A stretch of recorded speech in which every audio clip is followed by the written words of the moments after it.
I put all my efforts and still it is so disappointing to see a very low score. What could be a reason for this low score? I never expected this score. I think PTE is a scam. I think they're intentionally reducing the scores. If you bombard it with all these questions, then trust me, today's video is the one. Gives you complete answers for all of your queries. Meaning, why do you fail? What exactly kills your scores in the exam? Want to make most out of this video? Make sure you watch the video till the end. Hey everybody, Nakul here from SKILLS PTE Academic. Really hope everybody is doing fantastic. I'm back with yet another super awesome packed video on PTE 90 to 0 in seconds, the exam killers that you ignore. Before we get into the video, if not subscribed to this channel, kindly click on the subscribe button. Anytime you need online assistance, it's a paid assistance. You can check the information in the description of this video. We left a WhatsApp link. You can click on the link, send us a message. We will do the needful. Also to tell you, recently we released our 3 official ebooks. First was PTE Speaking, second was Reading Cheat Code, third is Match Winning Approach to PTE. The links for all the 3 ebooks are in the description of this video. Alright, without any further delay, let's straight away get right into the video. The very first thing that actually kills your scores in the exam is forgetting your passport. I understand a lot of people know this. At the same time, it is my job to remind you all that it is the passport that makes a huge difference. If your exam is the next day, a day prior, keep this passport in the bag that you're going to carry to the examination hall. Remember, this is a very important thing. You go there and you show your other ID cards will not be accepted. They want your passport, you miss your passport, then there's no point in going there. You will have to give the exam again and you cannot ask for a refund as well. The second score killer that actually kills your scores in your exam is even before giving the exam. This actually happens. Name mismatch in the passport and the exam form that you have filled. Let's say while booking the exam you filled your name, middle name, and something is not exactly matching with what is printed in the passport. Then you go there, they will not allow you. 100% they will not allow you and you cannot claim a refund. The mistake has happened from your side. Person will not take responsibility for the same. Remember, if there is a name mismatch, for sure you will not be allowed to write the exam. When you fill the form while paying for the exam, while booking the exam, right? Use your passport and exactly ditto copy paste for first name, middle name, last name, whatever it says in the passport, exactly you write it. You don't do this, again, you will not be able to write the exam. Even you will lose that entire money that you paid for the exam. The third big mistake, what people end up doing, because of which they will not be even allowed to enter the exam, reaching 10-15 minutes late. Reaching 1 minute, 2 minutes, or even in case 5 minutes is also fine in the worst case. More than that, more than 5-10 minutes, 100% they will not allow you to enter. Most of you live in big cities, because of which you may encounter a lot of traffic. So considering this in the mind, always ensure you reach there at least 30 to 35 minutes or 40 minutes prior to the examination hall. Go there, breathe, talk to people, make some friends, be in a comfortable environment. For that, you need to be there at least 30 minutes before. The fourth exam killer is, let's say you enter the examination hall and others have already started. The moment you enter, they ask you to check your mic and other stuff, and a lot of people, Albert Einstein's brain people, right? What they do using this time, they try to write the templates.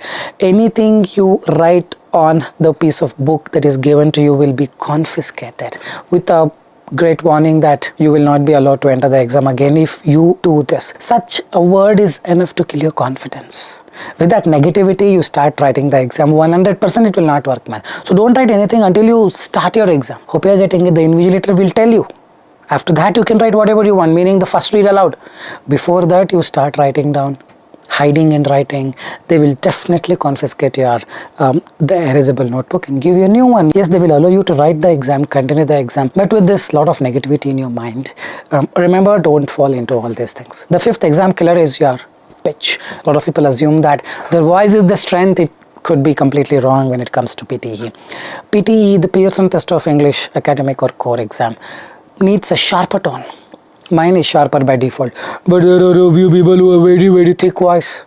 Thicker voice are great, I like them, but PTE software says, no, I don't like it. There could be a lot of theory for this. They apply noise cancellation method to rule out the noises around. While doing so, your pitch will come down. If it's already lower pitch, it will even more come down, meaning software won't be able to understand anything. This is one such theory that I could come up with. So if you have this pitch problem, hoarse voice, very thicker voice, male or female, doesn't matter. You need to sharpen it. And how do we sharpen it? You can download Voice Pitch Analyzer app or voice tools in your Android or iPhone. Click record and speak. You will get to know where your pitch lies. For a male candidate, it should be 140 and above. for a female candidate, it should be 200 and above. If it is below this, then yes, you belong probably to this problem called pitch pitfalls.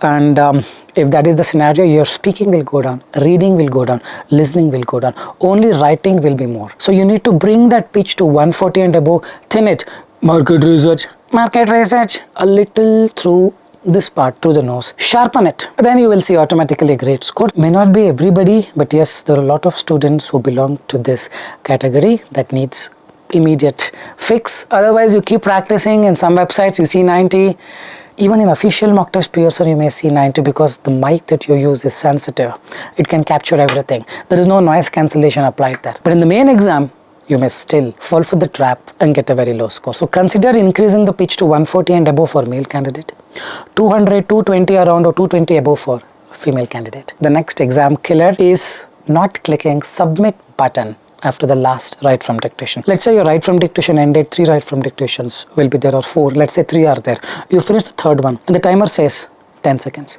9, 8, and you just assume that anyhow you finish the last one. Let's wait for the timer to expire. If it is essay writing, summarized written text, summarized spoken text, it will automatically save because the entire module is timed.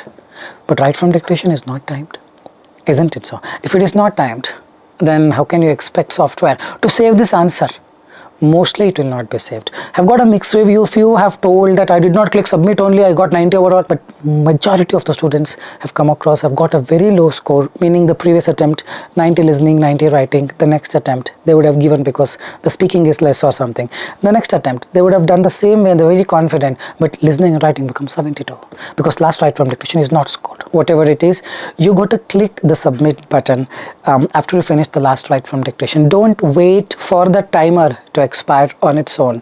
Remember this. The next exam killer is time management problem, especially in listening. The timer expires even before I reach write from dictation, or first write from dictation I'm typing, and you finished your exam. How do I do this? How do I fix this? Very simple. You choose single answer, choose multiple answer, select missing word, highlight correct summary. These 4 are dummy modules. The moment the audio ends for these 4 modules, click one and move on. If you know the answer, well and good, click that answer. Let's say you don't know the correct answer. Randomly click one and immediately move on if you don't do it. And for each question, after the audio ends, remember you cannot click the next button before the audio ends. Audio has to end and then only the next button will be activated. Let's say audio ended, you're still debating whether to select B or C, B or C, B or C. You're coming up with your own logic and you spend some 1 or 2 minutes. And this happened for all the 4 modules. Gone case. 4 or 5 minutes you spend extra there, dummy modules. Last module, write from dictation, contributes more than 45 to 50 marks. And these 4 dummy modules won't give you any marks. Even today people ask me, will this trick work? This is the only thing that works. If it has not worked, then nobody would have got 90 overall. You have to click one answer and immediately move on, whether you know the answer or not. For choose single answer, choose multiple answer, select missing word and highlight correct summary. You don't do it, most probably 99.99% of the times. You face issue in PTE right from dictation because you will not have any time left to write it. Remember this. The next is repeat sentence. Writing first letter and then speaking. I am not a fan of this rule. Well, if it has worked and gotten you 90, well and good.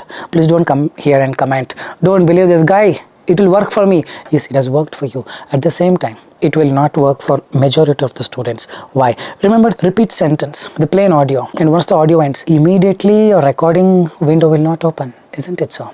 The audio ends beginning in 1, recording, or audio ends beginning in 2, beginning in 1, recording. Maybe 1 second or 2 seconds, sometimes 3 second delay will be there, or sometimes immediately.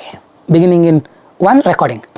So now the point is, if you're writing down first letter of each word, because you're thinking you may forget the words, if I write down the first letter, it is more easy for me. Yes, well and good, you're writing down the first letter.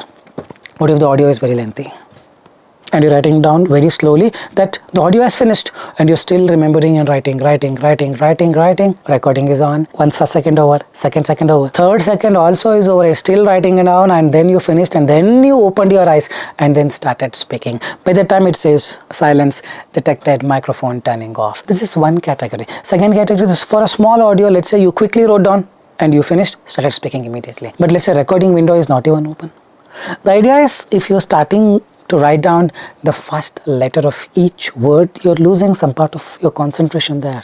There are multiple things to address here. One is listening skill. Next, you got to speak without fumbles. At the same time, you got to watch if the recording is on or not. On top of that, you're focusing on writing first letter. So most probably it will not work for everybody. If it has worked for you, well and good, but majority of the people, it will not. You may assume that you've done it really good, but it's all about speaking it when the recording is on, not when the recording is off, or not when the recording is not even started. Hope you're getting it. So my suggestion is, don't have to fall for this writing first letter, though it entices you, though it promises you that you write this way, you will write every content, but content is not going to give you scores. It is the fluency. Check out my recent all repeat sentence videos. You understand more about this. The next big exam killer is Mr. Butterball is sitting right next to you and screaming because Mr. Butterball's tutor told him, you speak in a way that people have to do this, close their ears, then only you get the mark. And he's screaming. Definitely it will be affected. You may argue, Pearson may argue it's noise cancellation technique, but even technology has some limitation, man. Yes or no? Do you agree or not? So don't let these butterballs scream around. If you find them screaming, probably once you finish that question, whatever the question you're doing, take a pause, raise your hand, let invigilator enter and complain. And also inform invigilator that once you leave, this butterball will again start screaming, please kindly stand here. Help me get my scores. In this way, otherwise you go early to the examination hall, talk to the people, enlighten them about this thing that if you scream, don't assume your marks will come, your marks also will not come, others' marks also will not come. You're just transferring your karma to others. You can dictate, you can tell this to people and make them understand.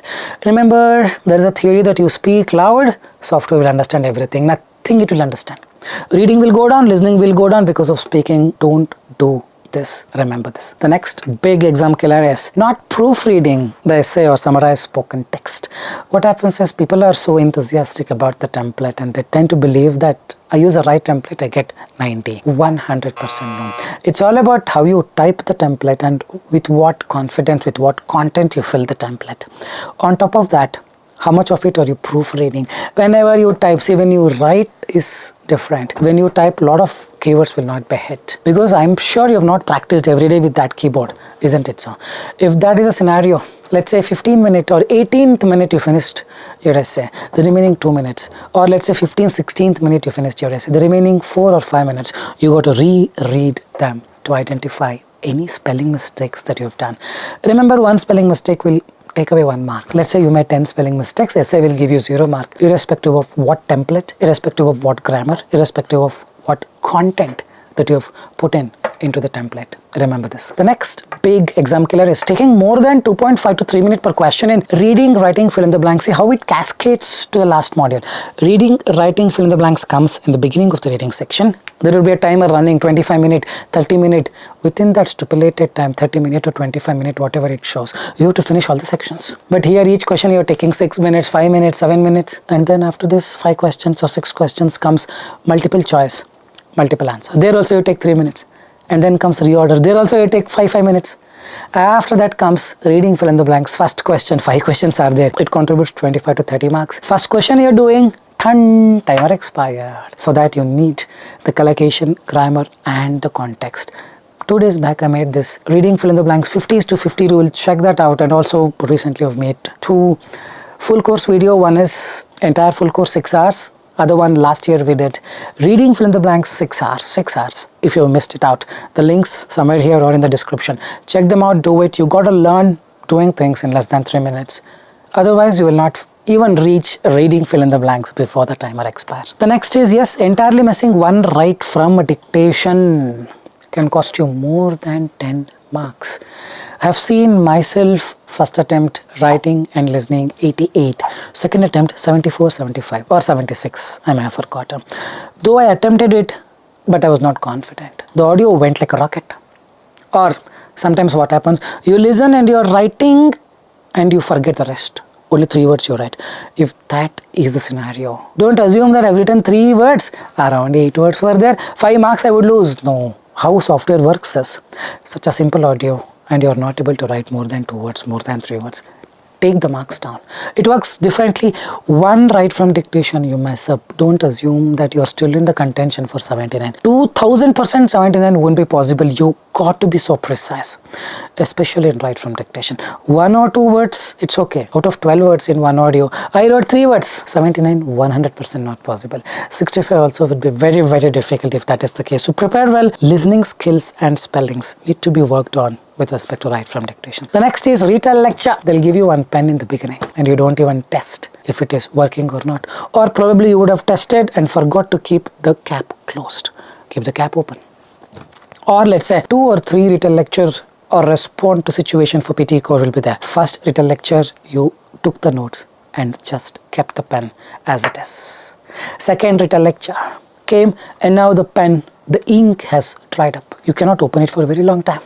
Now you're taking the notes, ink is not imprinting there. Then you raise the hand. Invigilator will come probably after 10-15 seconds. And then you ask for a new pen. He or she will go and get a new pen. By that time, audio is over.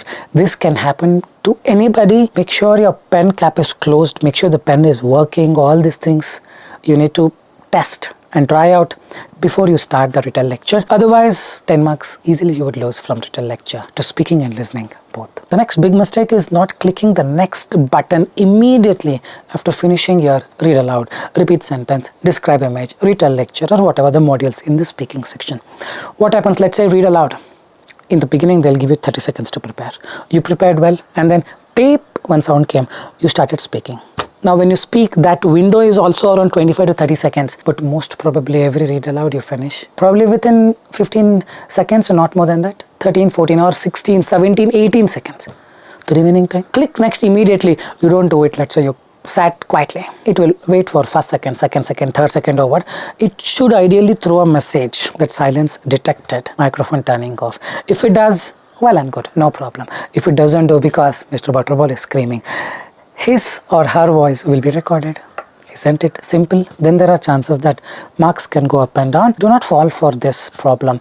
The moment you finish, take your mouse, click next. It again asks, are you sure you want to go to next question? Click yes and move on to the next question. As simple as that. The next one, the last big mistake that kills your scores is this mentality. I practiced for 2 months. Let me book exam. I practiced in this website, in that website I got 85. Let me book exam. It doesn't work that way unless you take it from official mock test from Pearson. One official mock test from Pearson with a very good headset, Logitech mic, Platronics HP. Then you see actual score, whatever the scores you see there. 99.99% of the times you mostly will get similar scores or 1 or 2 marks less or more depending on what kind of questions you get. There you can record the mark, you can dig deeper, understand your mistakes, many possibilities. You directly book exam, you get low scores. What people will do? Very, very simple. I'm there, no, this Nakul is there, no. They'll come here and says, do not follow this guy, I followed everything that he told. And look at my score, 40 overall. Isn't it? If you take official mock test, you would get 40 overall, and if you had recorded, you can figure out, oh, this many mistakes I did. Oh, read aloud, I've not even spoken correctly. Oh, repeat sentence, every word I've spoken wrong. You can actually figure out and fix. I think that's all for today. I really hope this was an informative content, giving you more insights on the things that you should not be doing. Well, if you believe the video was informative, like, share and subscribe, and leave your valuable comments in the comment section.